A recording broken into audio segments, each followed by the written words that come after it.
I am a 35 years old female just got engaged to my fiancé 37 male Sam. We do not live together because we're waiting till marriage given he and his family are highly conservative Christians but they're really nice and lovable people. I had plans to spend NYE with Sam, but he said he was out for NYE dinner celebration with his parents then called me again inviting me to join them, and I happily did. His parents were there, they welcomed me and ordered many dishes and desserts and drinks. We celebrated and had great time, that is until it was time to pay. I pulled my wallet out of my bag letting them know that we'll split the check between us. Sam mumbled, "No, you don't have to, we invited you," but I insisted. He and his parents then stared at me. I asked what was wrong and both mother-in-law and father-in-law said they didn't have money on them. I was shocked. I turned to Sam and he said he too forgot his wallet at home and didn't bring enough money to cover even on round of drinks. His dad then laughed nervously, "Right, so guess we should let the doctor pay." I was taken aback. I said, "I'm sorry, but no, this is just so much money to spend on one dinner by myself, and I didn't think I was expected to pay the entire bill." Sam said I should pay and he'd pay me back later, but I said no since I know he will have to get a job to pay that much money.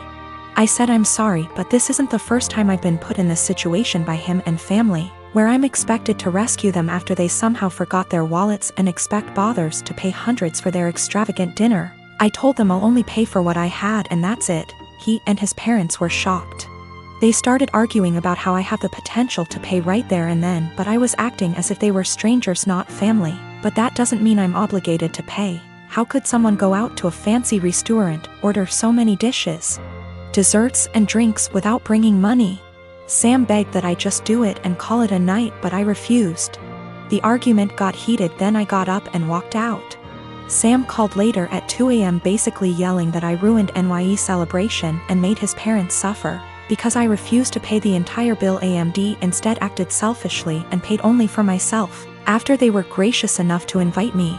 I told him how unfair it was for me to pay. Even if I have a good salary doesn't mean I want to spend it all on fancy dinner. He didn't reply, he just said he'll pray that my parents will let this go, and not resent me after I basically damaged the relationship with them. I felt awful thinking I should have covered the bill instead of leaving. Son is in 4th grade. School is only open on Mondays. The rest of the week he is home with me. They don't do virtual learning during the rest of the week. No Zoom calls are made. No teacher actually checks in. Homework at home is not to be sent back to the school, and instead they get a participation grade the following week if they tell their teacher they completed it. It's backwards, and your students aren't being graded for the work they actually do. Every Monday we get a new flyer in the mail asking for donations. Last week we got a flyer that said to send out 20 emails to individuals to ask them for donations, with the promise of prizes for participation. They also had other prizes on this flyer.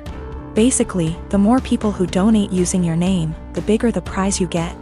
My son wanted the headphones prize.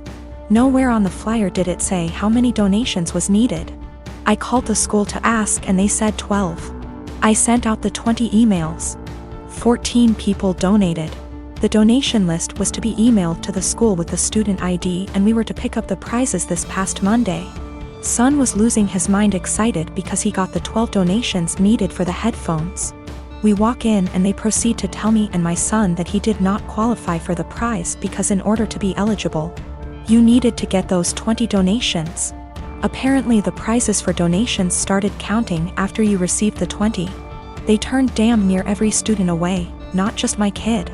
So I sent the boy out with his father and pulled the teacher and principal aside to let them know that they got these kids' hopes up for absolutely nothing, and that all they accomplished was destroying the children's spirits by lying to their faces. I then told them that I was told by the secretary that he only needed 12 donations for those headphones. They said, "Sorry you feel that way. This is just how things are right now due to COVID." So I responded with, "Oh, so lying to students and breaking their spirits is okay, because of COVID? Failing to provide virtual learning for the rest of the week like other schools is okay, because of COVID? Asking for donations when the kids are only here once a week must be okay, too, right?" I then walked out. Well, my son got the headphones in the mail today with a note from the superintendent that said, "I'm very sorry for the actions of the school system and the confusion formed around the donation drive. We are trying to work with the families, not turn them away. Please accept this as an apology. My son is over the moon.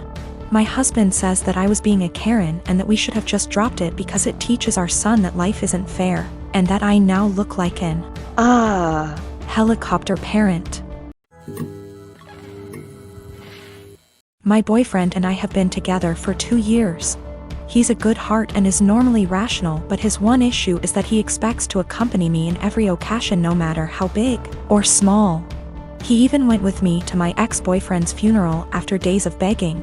Now my best friend got married few days ago. It was very small and only close family and friends were invited. My boyfriend couldn't come because of the +1 rule. He pitched a hissy fit saying my best friend has no respect for my relationship and was shocked when he learned that I was still going to attend. He told me that if he can't go then I'm expected to not go as well, but that is my best friend and I had to respect her rules. He gave me an ultimatum: either we go together or I stay home with him. I ended up going cause again I respected my friend's rules.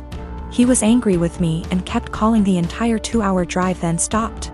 Later I got a text from his friend telling me my boyfriend, got into an accident and was taken to the hospital. I freaked out. He gave me the address and I had to leave the wedding and told my friends why. I was crying the entire drive home and kept calling his friend but got no response. I arrived to the hospital and asked about my boyfriend and they checked and told me he wasn't there. My anxiety reached 160% as I kept calling his friends one by one. I just went home and there he was, along with his friend. He saw me and said that he was sorry, but this was the only he can get me home after I left him alone. After the initial shock, I just blew up yelling at him about lying and making me leave my friend's wedding, and having me literally go to the hospital and freaking out cause of him. I kicked his friend out and we got into an argument. He kept talking about how much I love him, thus I left, which is my own doing, not his, and he was just trying to see if I really chose my friend's wedding over him. He then argued that my friend caused this and I shouldn't agree with her to exclude him. I said what he did was horrible and called him horrible and then went to my room. It was awful cause my friends kept calling to check in on him cause they thought he was really at the hospital. He said I overreacted and that I yelled at the wrong person. He has a history of mental health issues but got better the past few months. He also had a recent death in his family which really affected his health generally. I used to work on a small team for a division of a multinational company. We used to primarily be staffed by what were called old-timers. Basically people who were close to being of a pensionable age who didn't want the hustle. That culture shifted and a lot of young blood has been brought in. I formerly worked there and was given a lateral move out. A colleague, Tina, still works there. Recently an opening for director came up and Tina came to me for help. She's been doing overtime and working hard to get noticed for this position. She's well qualified for it and has extensive experience at the company, so she was given a chance to interview for it. Tina is a single mother who has overcome poverty in childhood, racists / bigots in the industry, and worked hard to support her kids. She's had health issues but always fought hard. Tina is tenacious and hardworking, but there are issues.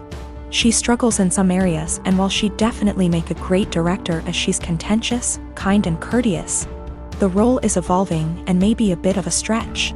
Nonetheless, I helped her with her application and presentation. Beyond being colleagues, she and I are friends. We spend a lot of time outside of work together. We're the only women of color in our respective areas, and share a lot of our deep feelings and thoughts. She worked hard and put together a good presentation. I was really proud of her. She presented this morning at 9:30 and got through it and was out by 10 o'clock. Most of the other applicants were internal and interviewed yesterday, but one person was recommended by a senior VP in a different department. The guy who was recommended is a 30-year-old hotshot. I think he may actually be in his late 20s. He will soon graduate from an Ivy League MBA and is the definition of corporate style. They gave him a last-minute presentation slot immediately following Tina. I attended all of the presentations. I am not on the hiring committee, but was there to support Tina and see how the presentations went. When the hotshot gave his presentation, it wasn't even close. The 20 of us sat in the room and were dumbfounded. Not only was his presentation visually appealing, but he noticed details none of us ever did, and he developed a pitch that was so innovative that our AVP asked to use a tagline he created. His technical analysis was so spot on that it was spooky. He understood issues facing our business unit without having to be told and had ready solutions to solve the problems. Questions they asked him were more about how he'll do things when he takes over the role. It was made very clear to him that this was his job, and they even provided an unofficial tentative start date. It is very clear that he understands the industry and his past experiences, such as professional work experience as well as winning top case competitions and academic awards, prepared him very well. The presentations were in totally different leagues. After he finished, he made a self-deprecating joke and took questions. He thanked us and left. We all sat there for a minute chatting when the AVP very loudly told the HR director to offer significantly above the salary and hammer out a start date immediately and get a contract signed. The VP who recommended him knew him from the MBA program, as the VP is a case coach there. He said he'd be his reference, and they are skipping all the formalities and going right to the offer. Tina has no idea. She was so happy with her performance, and she's sure she nailed it. She did well, about as well as the other candidates, but this guy is out and out in a different league. Just based on that, I too would hire the other guy. She's sitting on cloud 9 at her desk and planning a celebratory dinner to celebrate her performance. She was told decisions would be made in a couple of weeks. At this rate, it's likely she'll be informed that she didn't get the job well before 5 p.m. I really don't know what to do or say. If she asks, should I be honest about this guy's presentation? Should I avoid her the rest of the day? I want to support her, but have no idea how to even begin talking to her.